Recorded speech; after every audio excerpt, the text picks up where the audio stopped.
Wanted to show how the little puffs of snow in the tree look like white birds. I don't know if you can see that. A minute ago the sun was on them.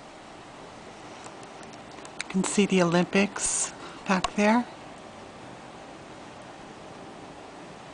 There's no dripping on all the snow, even when the sun was on it,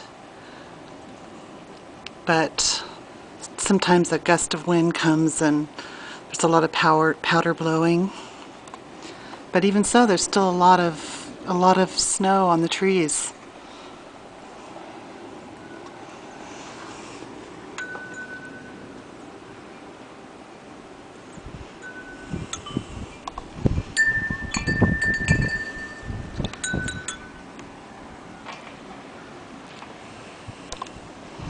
Gorgeous cotton puffs.